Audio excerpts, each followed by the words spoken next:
Hi, Tony. Hi. Hi, Tom. It's an intimate group today, which is kind of good because this is the kickoff meeting. Oh, hi, Tom. Hi. So I'm going to welcome everybody to, well, Happy New Year or Happy Chinese New Year. I think we can say that, can't we? And so this is going to be the first one in 2022. And we're going to use this to sort of really get things going again in terms of DRACHMA and the community. What we've got is Patrick and I are going to do a two-hander.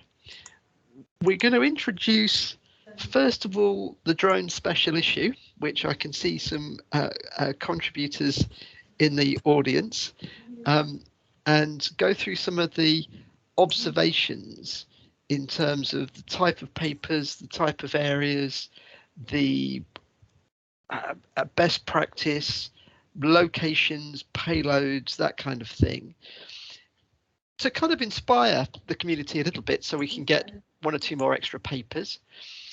Then we're going to move on to a little bit of feedback that Patrick and I have had, and Patrick's going to lead this one in terms of from the sort of government side and the governance side of the drone piece. And then we're going to finish up with a plan of our meetings going forward for the coming year. So if that's okay, we'll crack on. Patrick, have I covered everything? No, that's good. Carry on. Excellent stuff. Good. Oh, and just one note before we move from my, because I always like a nice flyer. Please go to the Tate Modern. If you're passing London, I know we're kind of an international crowd. Patrick's in Germany and Sarah's in Italy, and of course we've got the group from Southampton. The Tate Modern has actually got an active, I don't know, artistic installation in the turbine hall and its drones, and it's very impressive. And these are nice slow drones. They're like little hot air balloons that go up and down and fly about. So if you're worried about getting permissions to fly within people, next to people, these guys have cracked it. So I would go and have a look at that. Right. So this was our drones for medicines delivery and healthcare logistics special issue. And we put out a call to the community, and we've had some very good papers. And our kind of areas that we wanted to really see, and I've missed off a tick there, medicines drones delivery. So we wanted examples of where medicines have been delivered. So we've had one or two papers around that. Generally some pieces around healthcare logistics, and we've had quite a few papers in terms of planning and the perceptions around that, which was good. A little bit, we've had one paper around UAV for human health, and that was kind of spraying surfaces, which was kind of interesting. In all of them, I know I'm an advocate of this, we've had pieces around medicines quality and medicine stability, and I think the group from Southampton have been very keen and are developing insights around drug sort of packaging. The one thing we haven't got, and I'm going to try and reach out, is medicines compliance. And what do I mean by that? I mean, does the arrival of the drone allow people to continue with their drug regime? Does the arrival of the drone put people off taking their particular medicines? And does it give an opportunity for treatments that would otherwise not be available? And that really hasn't come through, so we need to grab a few more people there. And so let's just have a look at some of the titles. So these are the papers that we've had.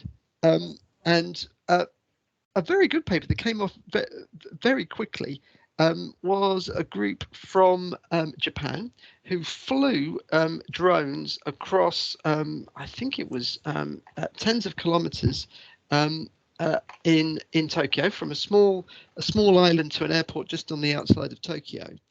And the reason why I highlight this is there's two things. One, in their quality piece in the paper, they mapped the whole of the logistics journey, which was very, very important in terms of not just concentrating on the quality of the medicine and the packaging of the medicine within the drone bit, and they used a sort of mini autonomous helicopter.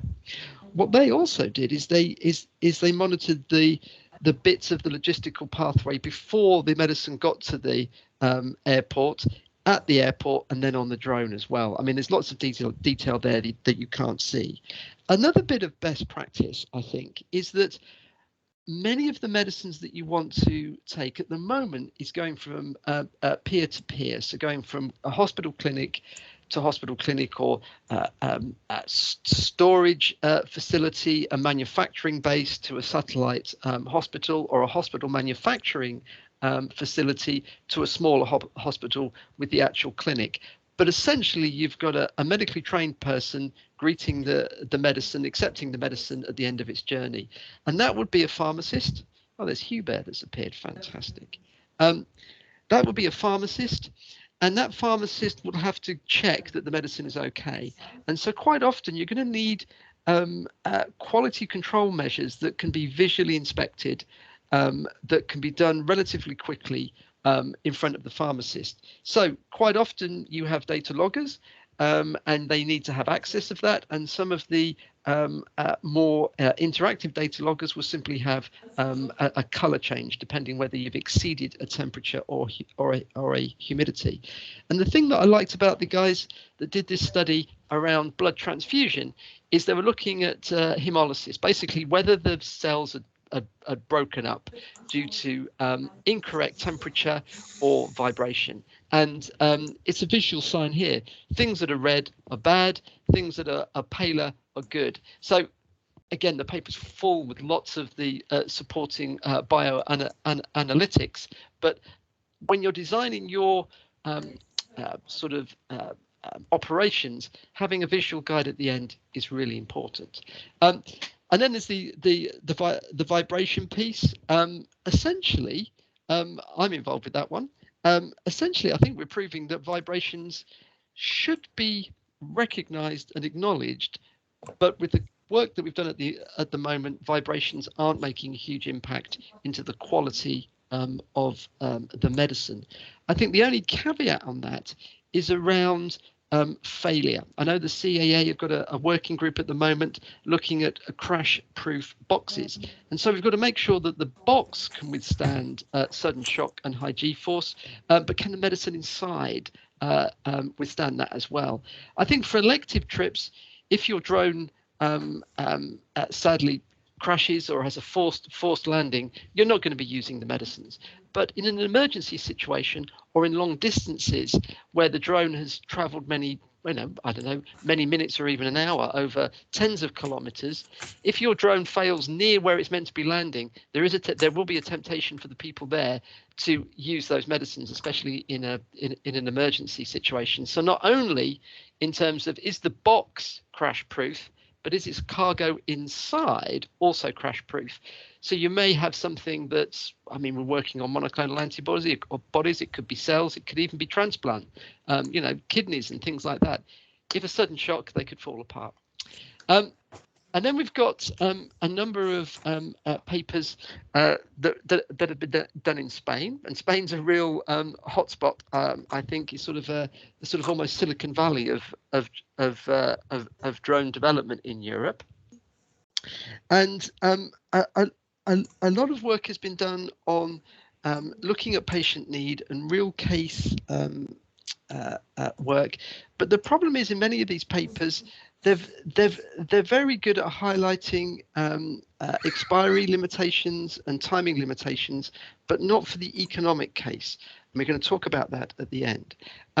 Another piece here, a paper that I'm involved with is, I have been involved with, which is looking at emergency medicines and thinking about the perceptions and the acceptance of the patient, and also the pharmacist as well.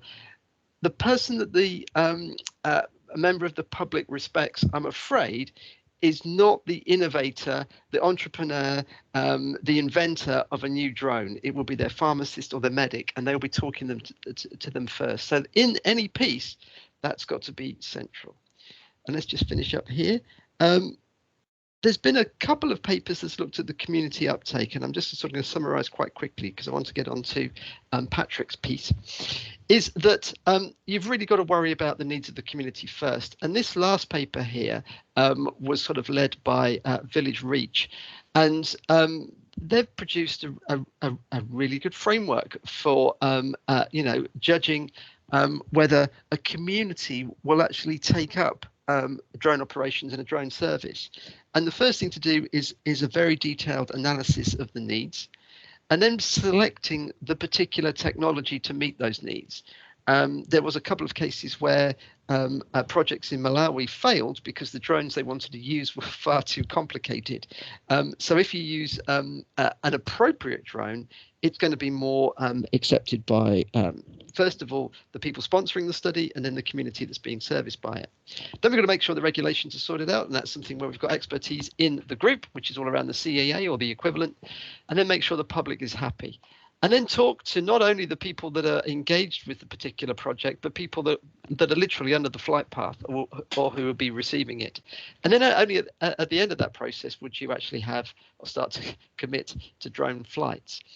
And very lastly, the spraying piece. I just wanted to just mention this. This is a strange one for our little community, because we're really interested in medical cargoes, either hospital to hospital or hospital to patient, or receiving materials from a patient or a node and taking pathology samples back to an analysis laboratory.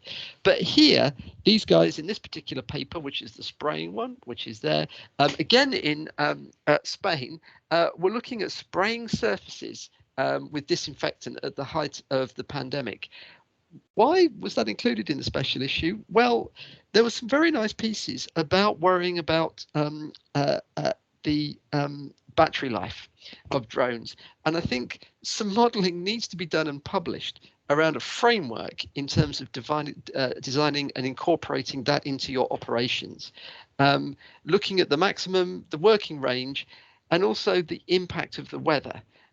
Even in sunny Valencia, I think, where this study was taken, over a fairly controlled region, this was a skate park, there was quite a bit of variance in terms of how long the drone could operate.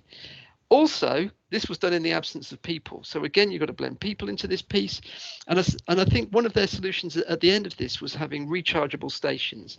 And that could be something that could be incorporated in sort of newer technology. It's done very frequently for repetitive operations, scanning, spraying in the agricultural piece, in terms of having a recharging station somewhere in the field for the drone to land in, recharge, and then carry on with its operation. That could be something that could be incorporated into medical deliveries. So that's kind of a very brief overview, probably a little bit too quick, but then I wanted to hand over to Patrick, because there's some themes from conversations that you've had that's come out. Yeah, thanks, Paul. So looking back at the special issue and what we've seen coming out of there and the topics that Paul's just talked about, but also thinking about what do we have, nine editions of the DRACHMA meeting with various people coming in, as you know, and some of you have kindly spoken as well. And there was also a workshop in the UK led by government before Christmas. I won't go into all the details, but some of the themes that they highlighted as people a little bit outside the barriers and the topics. So we're looking at trying to cull all these together, bring all these together, and to try and explain what DRACHMA is about and what our manifesto is, what topics we were going to cover in the following period. We talked at the beginning of bringing people together, which is nice and fluffy and feels good, but being more specific about what areas we really want to maybe dig in a bit deeper, and in the later section of today, get your feedback and discuss. But essentially, the 5 areas that kind of popped out quite strongly are logistics. So the pick up and landing in the hospitals, the role that the staff have, the role that the patients have, so that things can work end to end, as Paul indicated, really end to end thinking and not just about the drone bit in the middle. Secondly, thinking about the payload and the packaging. We've come across some of the issues that some bags are heavy, some of the packaging is designed for road because that's what people do right now. Temperature and stability are topics, and how do we make things tamper-proof, because we're no longer protected by the van driver and the van vehicle. And these regulations that come in, not just CAA, clearly it's important, dangerous goods, but GDPR. What are the other broader issues that will come and play a role when we've got an unstaffed, unmanned package? Thirdly, ways of working. So how do we work with the healthcare providers who are not drone people? They're not engineers, and there's some great input that we've seen and we've had from how to bring those people together, how to overcome and help them to absorb and try things out. Fourthly, the more regulations about the airspace. So is it predefining structures with known operating procedures? We've heard about that in previous DRACHMAs. Is it about having narrow flight corridors, well-defined temporary danger areas, or is it about having broader ones, which some people are trying out, with transponders and safety measures? And lastly, one that's very dear to my heart is the role of data in all of this. So we're logging what's going on, logging what's happening with the payload, logging what is business as usual. How long does it take to go from end to end? So we can build a business case and we can see what the gains are for various stakeholders. And then this data, how can we share it so that we start to build and share best practice? And we heard last year from some initiatives, let's say in Canada, about how we could log and share that data. So those are some of the topics that Paul and I think have spotted, and as I said, from input from outside UK government, seem to be spotting these. I maybe open on the floor. Do you want to go to the next slide, Paul, actually? Yeah. What have you got on the next one? You've got the ideas for what we put in DRACHMA next. Yeah. So I think I put out very late last night, and I do apologise. Just some ideas about topics that we want to cover and who we want to present them, because it's your kind of community. And well, thank you, Tom. You were straight into drone economics, which is the elephant in the room. And you know, how do we evaluate? I think, and you suggested Nick, who I've met Nick as well, and he's led you know, the ultra work that's, you know, flown things to Sicily and around Scotland. But I've also picked up. I can't with. This particular author has submitted a fantastic paper. It's out in review, so I can't break you know, the information before it's been reviewed. But I found other papers from this particular academic, and they're absolutely fantastic. He's produced several papers looking at the sort of economic framework, not just for drones, but for the uptake of many other new technologies. So I think that would work as a really good pair. What do you reckon, Tom? Do you have any comments on that?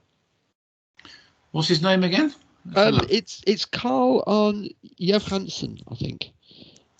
Carl Johansson. Where's he from? Oslo. Okay.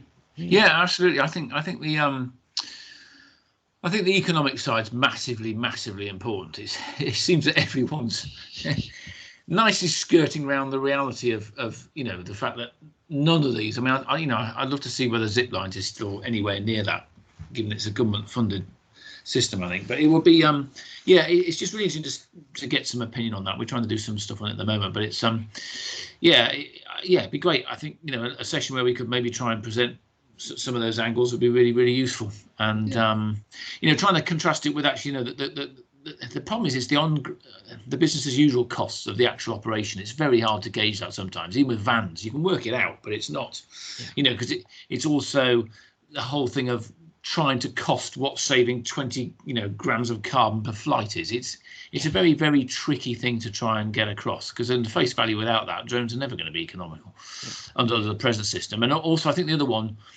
other angle is the kind of general safety angle as well on the true maintenance intervals that are needed with this kit. I mean, that's something that I think Nick will be quite interesting at, because you know, they've got masterless control. It's the first drone that has multiple autopilots. But, you know, what's the true life expectancy of some of these components, you know, compared to crude aviation? And how are those standards going to be brought into this, really? You know, the days of a Tupperware box and flying is going to be, you know, to house your components and the reliability of that servo you've sourced from God knows where. That's some of the other interesting points, I think. Isn't that frustrating, Tom? Because what I wanted to do was actually put some notes in. Oh, it's all just gone dead, isn't it? I just wanted to put some notes in the. Oh, dear. Are you recording it? So don't worry. Yeah, I'm recording. Play it back at your leisure. I can enjoy it coming back. Right, let's get rid of that. I'm not recovering that, but I'm gonna capture some of these things. Right. Yeah. The economics and related to that, the kind of maintenance and quality standards in component design of these things, and the implications on flight capabilities, component life. I think it's really quite interesting. I've got to shut up. Air traffic, Okay, air traffic carry on. control charges would be an interesting area as well. So, Yeah, that's the other massive element here. Component life.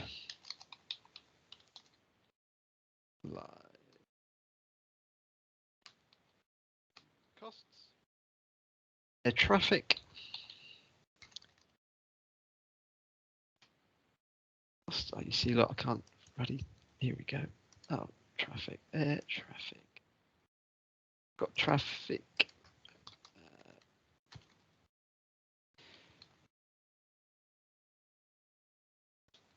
Costs.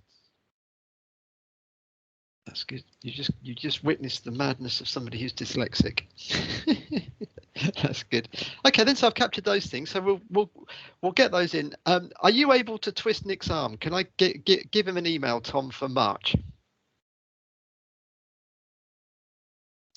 Yeah, absolutely. I'm sure I can have a chat with him. Yeah, I can have a chat with those guys. It'd be nice to get an update on what they're doing. I mean, if you want to frame maybe what you want out of them, I mean, they could cover quite a few angles, but the safety element we could focus on. Yeah, 20 minutes. I'll approach him and I'll reach out to both of them. But if you can tap him up and warn him. Copy me in. Just copy me in, and I'll corner him. So that's done. So we got March sorted out. So something that I toyed with, and I reached out to a couple of contacts in Cranfield, but real world UAV testing. I was just going to go for I don't know, an overview of testing sites, but Alex Williamson came up with that title, so let's acknowledge him. I just wanted to think of your thoughts, and I think Hubert, you were interested in this as well, and applying some of Safe Cluster's sort of experience and facilities as well. And I thought the idea would be, I'll put it out to the group. It may be a longer session than normal because I want to get a few, but it could be quite nice to get some UK-based testing sites. And I know of two. We've got Cranfield, then we've got Snowdonia. Is anybody aware of any other ones in the UK that we could go out and approach and see what facilities? How does it work? How can you purchase their time? That kind of thing. Is anybody aware of any other ones? I'm getting silence there, so that's a no. So I'm gonna put Snowdonia in here. And Hubert, do you have a contact, because in your presentation you had a nice couple of slides. I think there was it Malawi or the south of France that you had a testing facility. Rod Hubert's panicking now. He's not answering. So I'm gonna move on. So I think that would be interesting. What about drone suppliers? Because it's something that I know from a bit of work that I've been kind of sort of contributing to some of Tom's excellent stuff. Is that actually the number of drone suppliers for the sort of VTOL and the larger type of drones is actually quite limited, that have got enough kit to support projects. And I was thinking about, reaching out to some of those guys to see, what capabilities have people got. What do you reckon? Is that something useful? I think certainly where VTOL platforms are, they're sort of coming through as perhaps the most beneficial. It's worth looking at what capabilities in terms of payload, range, even fuel type, because until there's an abundance of options, there's almost a dominance in the industry. Yeah. Okay. I'll do this. Somebody was coming in there. Oh, Hubert is he's coming in again. Hubert's coming in. Te vois comment. Hi, Hubert. Hi. Hello. Hi. Hello. Excuse me. The connection is not very good today. Excuse me. Oh no, Hubert. I was very naughty putting you on the spot there, but have you got any comments about is there a contact in Safe Cluster that's got a testing facility that we could use, or they could talk about? Yes, I could give you a specific contact for the so I am today with my colleague Anna. Hi. And Hi, Anna. I think for the session of April, of course, perhaps we can discuss about the testing facilities, and perhaps we have a partner which is a test area in south in France, and perhaps this partner could be present this offer, and detail the facilities and equipment. So we could speak about this in April if you want, of course. That would be brilliant, actually. And not that it's very cold in the UK, but obviously the south of France is I mean, Cranfield is brilliant, but the south of France is a lot nicer and warmer, which is good. Thank you for that. That's good. So I'm thinking I'm getting and perhaps this test area can be considered as a model, because of course all companies can't come in the south of France to make some tests, but we can present our test bed and our test area as perhaps a proposition, a model, and perhaps to develop other areas in the other country.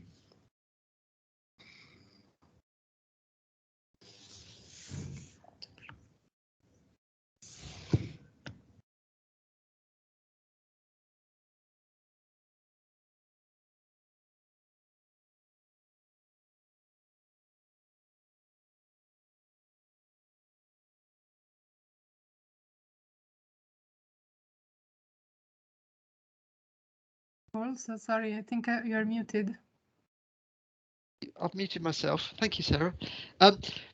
You know, what happens when the drone lands? And I was probably my arms there that's killed it off. What happens when the drone lands?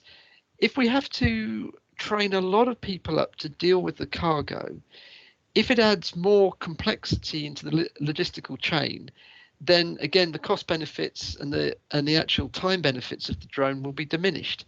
So it'd just be really nice to see how the connection and the use of robotics in terms of receiving the goods and then moving the goods around the landing site, if that's a hospital or a laboratory, would be really useful. And we've got Dennis at Motion Robotics that I know he's built a lot of drones, but he's also done a lot of excellent work, or his company's done a lot of excellent work in terms of taking the package and then storing it and moving it around, kind of thing, using robotics. And then we've got Edward from HeroTech 8 that's got this receiving platform that can either allow a drone to be released on demand or be accepted on demand. It'd be nice to get his opinions as well. But does anybody in the group have any other connections with robotics companies? I mean, the other one that I've thought of is the laboratory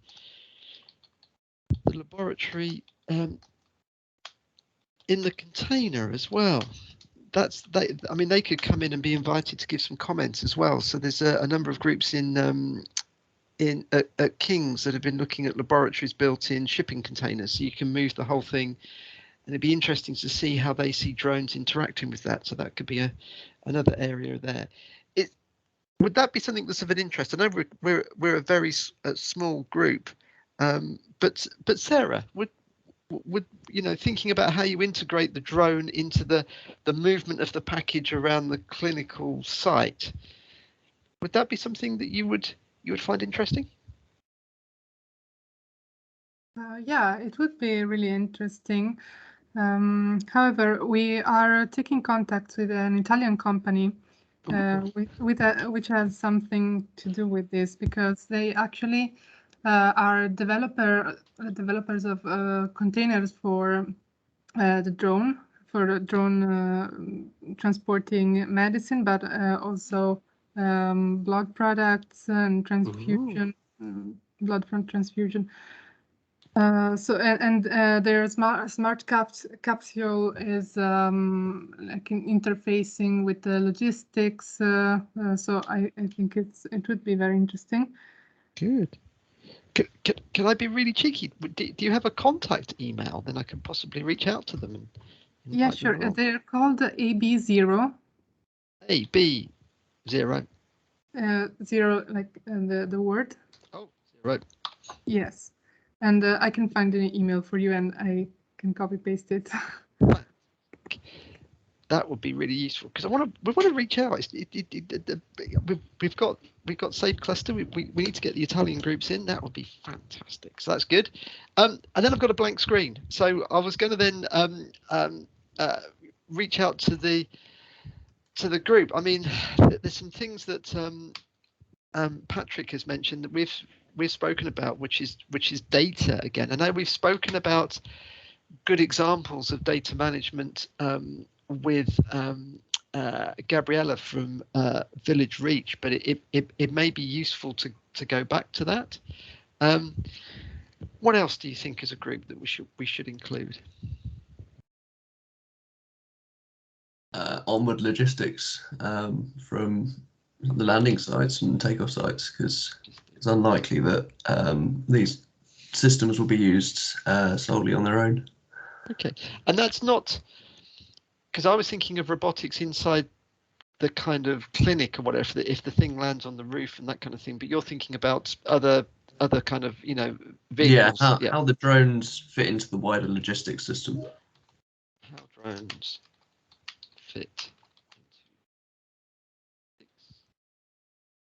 Okay, that's good. I think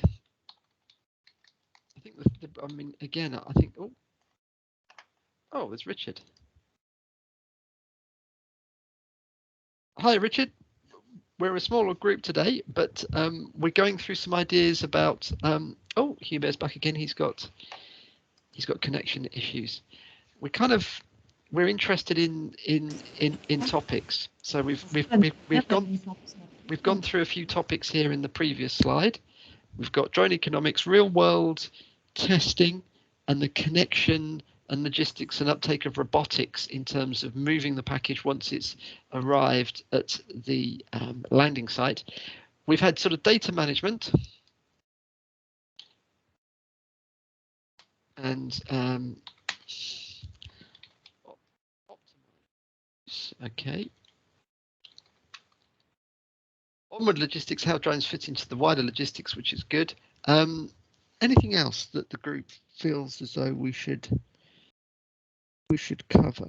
So, Andy, I'm going to put you down here, Andy, if I may. Andy, okay. Do you have any contacts? Do you have anybody that you would like to hear from? There's no L in my surname, but oh God, oh no. I think it could be interesting to talk to some logistics providers. Equally, some of the research I'm doing as part of the eDrone project could be an interesting contribution. So, what are you talking about there? It's almost DHL and people like that, is it? Yeah, potentially. Yeah, logistics provider, like that. And then we've got the academic, which is you. Very careful. You've just voted yourself to give them presentations. Thank you very much, Andy. Very good. I mean, one of the things that Tom raised here was around the drone economics and component lifespans, and something that I would like to introduce the group to, and I know there's some work going on, is laboratory testing of component parts.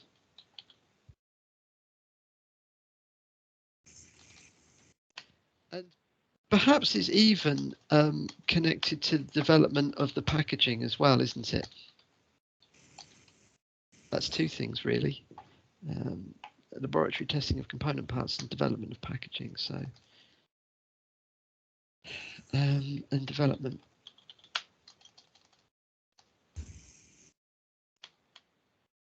of packaging to meet crash tests, but also I think for patient compliance or healthcare professional compliance as well. You may make a box that is beautifully crash proof, but nobody will be able to get into it. Oh, Tony. Hi, Tony. Yeah, a couple of points. One on the component testing. Are you talking about for the drones or for the packaging? Because well, both actually. There is work going on, or there is a regulation, a standard in Europe for the sort of quality of components that is not fully been picked up in the UK as far as I can understand, but drones of a certain class are now required to meet a standard. I don't think anybody can actually sort of using the CE mark process, but I don't know whether anybody's actually producing to that standard yet. But it is now a requirement, or will soon be, which might be worth getting somebody to talk about. Oh, that'd be fantastic, Tony. Thank you for that. I mean, again, of course, I'm now going to ask you: do you have a contact, or could I ask you to have a bit of a fish about? Yeah, I know. I mean, it's well, EASA has produced the regulation, so there'll be people in EASA who could talk about it. But yeah, possibly. And the other thought that's more general is about authorization to fly.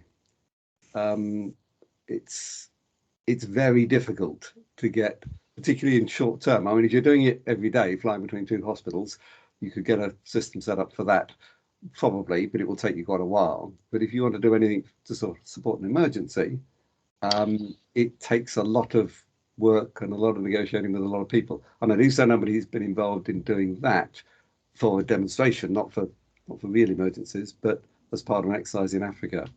A chap called David Gowen, who I know quite well. Whether he's got time, I don't know. He's pretty busy, but he was involved. It was a World Bank funded thing. And the Africa Drone Forum, I think you mean. Oh yeah, liking that Africa Drone. This is fantastic. Thank you, Tony.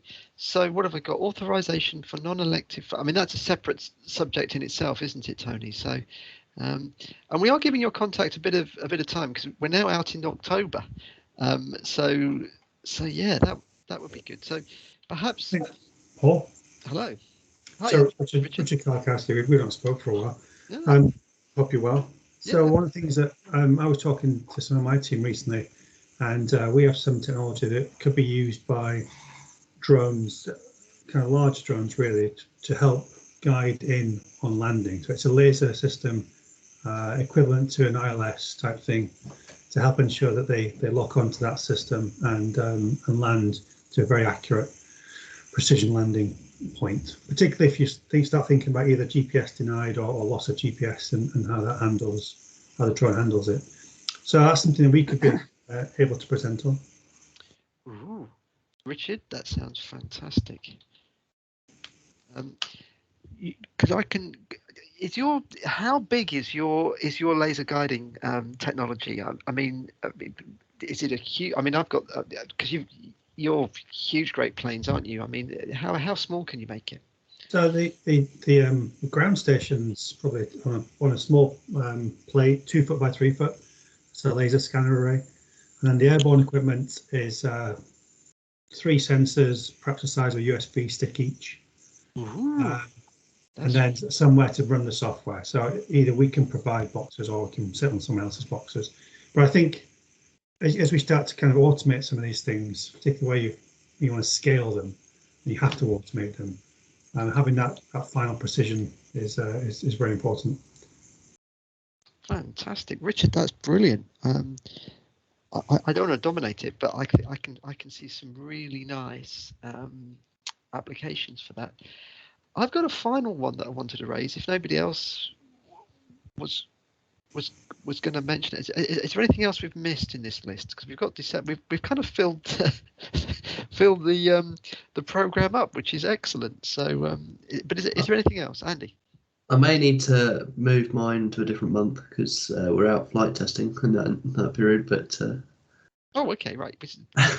Okay, moved month. Oh, we could swap with Richard actually, if that's. Yeah, you could do that. I'm okay. Yeah, so I'm just gonna do that. Cool. Oh no, I'm now just destroyed that.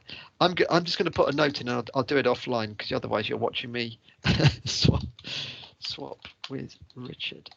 Because Richard, what I'm thinking of there, because there's some, I don't think it's as rolled out as what you've described, but things for smaller flight paths where you have a mother and sort of daughter drone, whereby the smaller drone will fly on a guided flight path provided by lasers or even light, and that could actually work quite well. Yours would be the sort of slightly bigger kind of operation, and that could be something around the smaller one. So if I put something around here, guidance for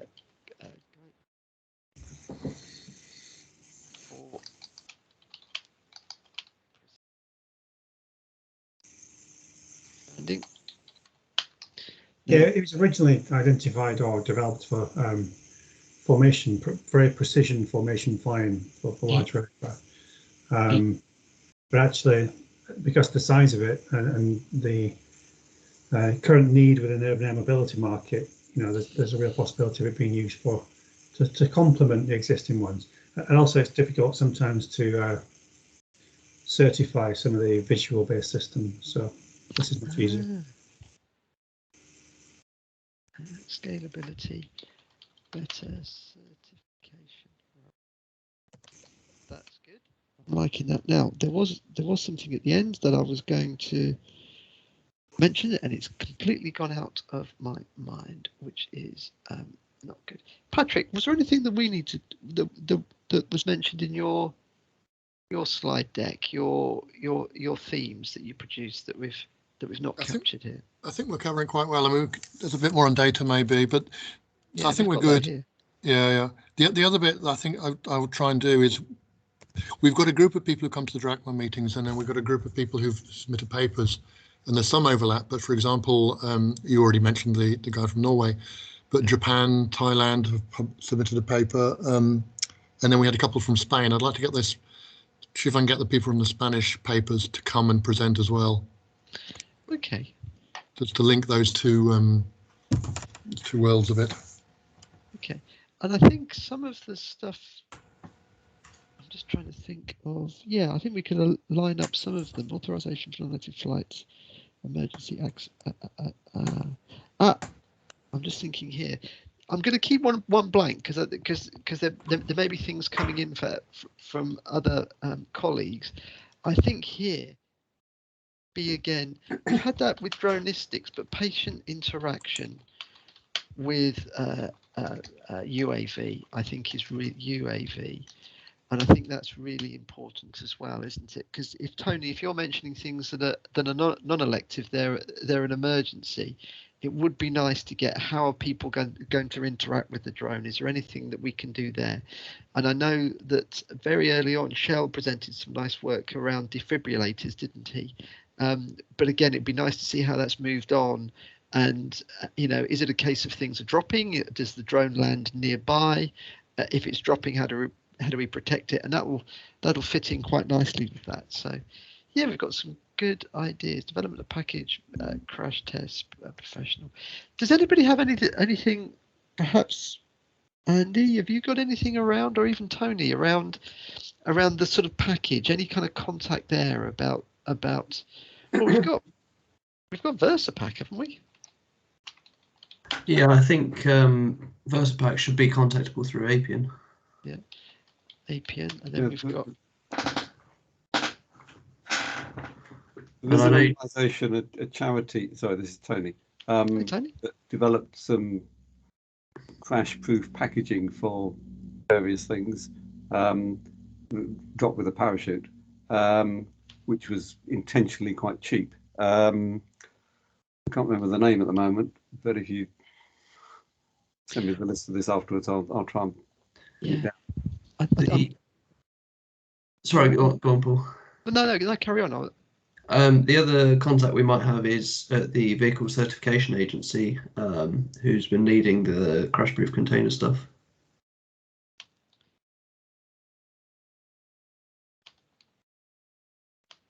Cool. I'm going to put Andy.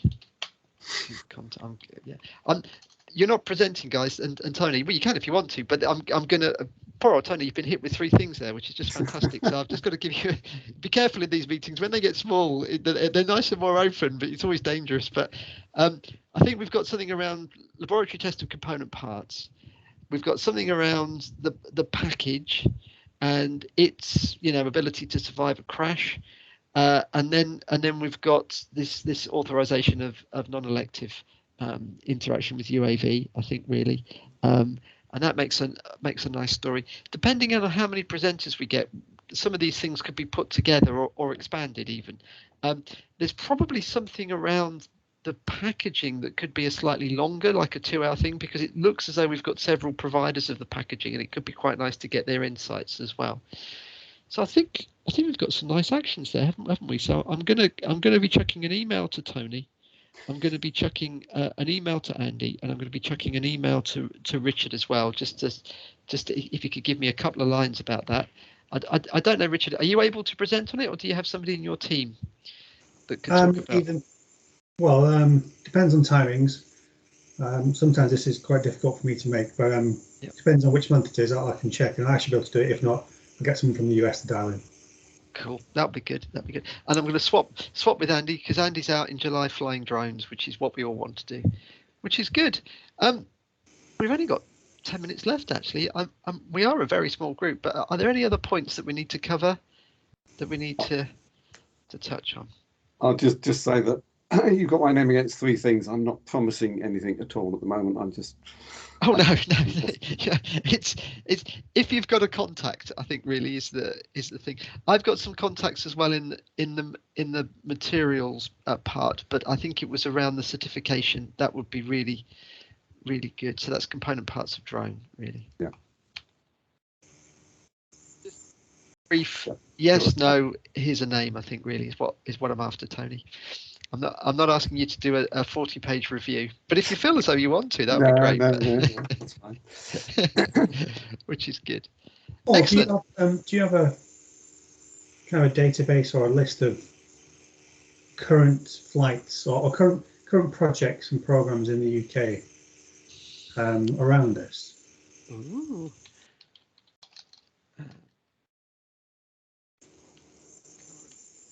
Well, this is something I'm going to bring Patrick in here. I mean, this is something we have been talking about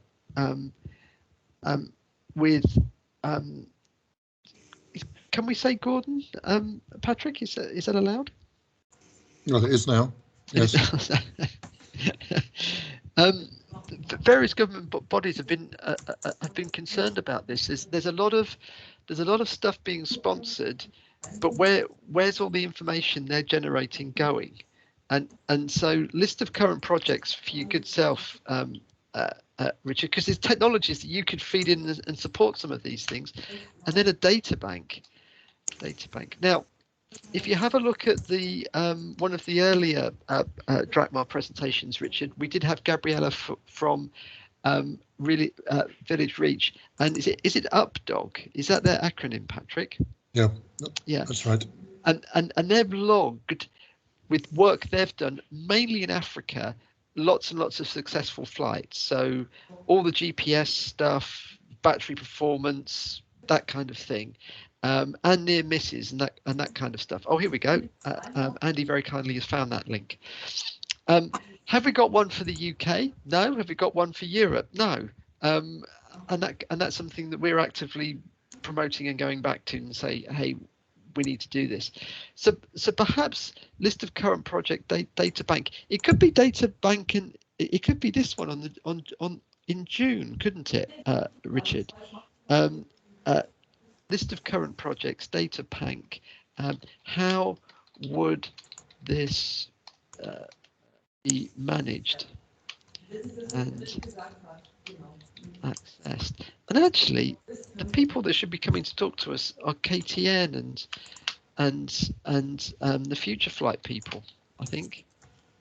Yeah, I think there's a lot of projects, there's a lot of good money, there's a lot of good work, there's a lot of good websites, and this goes back to perhaps Patrick's call at the start. We need some of this stuff published and made publicly available, I think. How do we do that? Make data publicly available. Well, a lot of this is about collaboration, right? And learning from various, or collection of learnings and then application of them. And sometimes it's difficult unless you wait for press releases to figure out who's doing what and what flights have occurred. Yeah. Well, yeah, what flights have occurred? Yeah. I think the challenge is also sometimes the press releases are somewhat inflated in terms of what's been carried and what flights have been achieved. So it can be a bit misleading. Yeah. What's publicly available? Cool. Yeah. So, Actually, I mean, having an open forum to be able to discuss exactly what did happen, outside the press release would be quite useful. Quite useful anyway, right? Exactly. Yeah.